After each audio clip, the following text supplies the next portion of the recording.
Welcome to the Life After Life podcast, where we explore our soul's physical and non-physical journey. I'm Majona. Let's discuss angels, guides, and loved ones from the other side. Hello and welcome back. You have Thomas and Majona. Howdy. Howdy. We're in Texas. Where Texas is fixing to rain. Up a storm. So we're going to talk about part of the lives of souls today. We've talked about this a couple of times. So this is, I'm going to kind of pinpoint just a piece about you are about to come back into a body. So how does that work? And, is it random? Well, I think not. So we absolutely believe in soul contracts, and you kind of set some lessons that you're going to learn. And I want to share with you just a very cool story from one of my children, showing how, that soul, while you're pregnant, even that soul kind of comes in and out and hangs around with you. And you guys lean in because this is a cool story. They're getting to know you before you're getting to know them. So I was almost 9 months pregnant with my final child, and his oldest sister won tickets to a George Strait concert. Now, the king of country, if y'all don't know who George Strait is, oceanfront property, lots of songs. It's just like, you should play some music.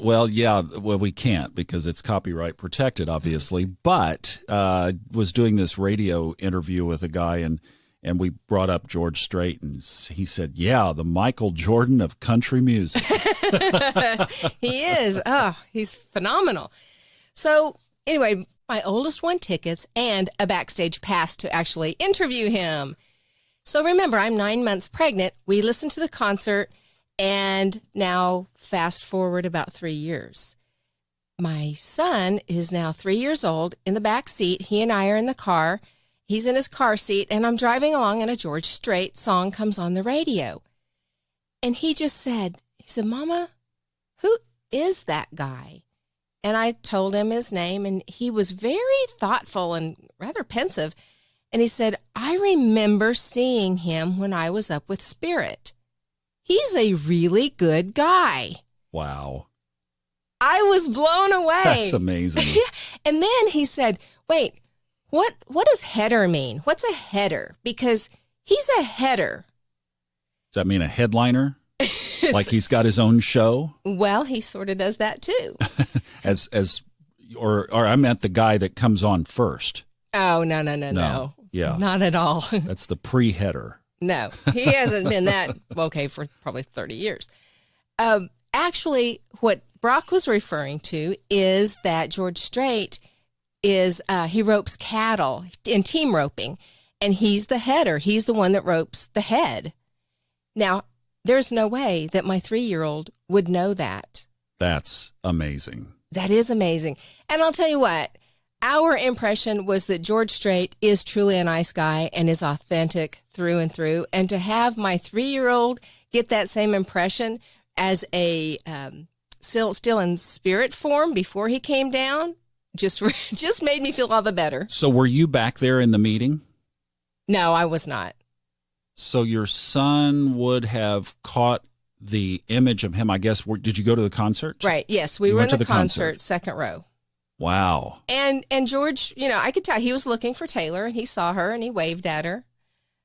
So that was very cool. So Brock just got that image from that interaction. I've heard of other stories like that. That's why that resonates with me, and I can certainly validate it by other stories that I've heard, that when we are both coming and going, the right. entry and the exit, that the soul connects and disconnects from the body. In Lives of the Soul, the audiobook that I did for Fred Dodson, he talks specifically about the soul having to get comfortable being back in a body and coming in and out for some period of time. I mean, weeks or months right. after birth. Well, and as a mom, being pregnant, ladies, think about this, but I swear I could tell when that soul was in my baby's body and when it was not. There was just a connection. It was just a difference. There was very much a difference. So, yeah, I believe you absolutely come in and out for adjustment. Now, here's another interesting little twist on this. How old is your son now? 16. Does he have any cognitive memory of those experiences? He does not. And this is, frustrating for me because all of my kids have had similar experiences and block it. You know, they're just at that age where I think it's not cool. They don't know what to do with it. Their friends don't really talk about it. And, you know, as a teenager, your life is so full of who am I and what am I doing that I think they just kind of push it aside. And I hope that they come back around. Well, you know what, Ma? What, Pa? We need to make it cool. We do, don't we? Let's figure that one out. Yeah, so we're open to suggestions on that one. Yo, millennials, pitch in here. So I hope that, like always, you found some entertainment and some information in here, and we would love to hear from you. You can get a hold of us at Majona at lifeafterliferadio.com. And until next time, namaste.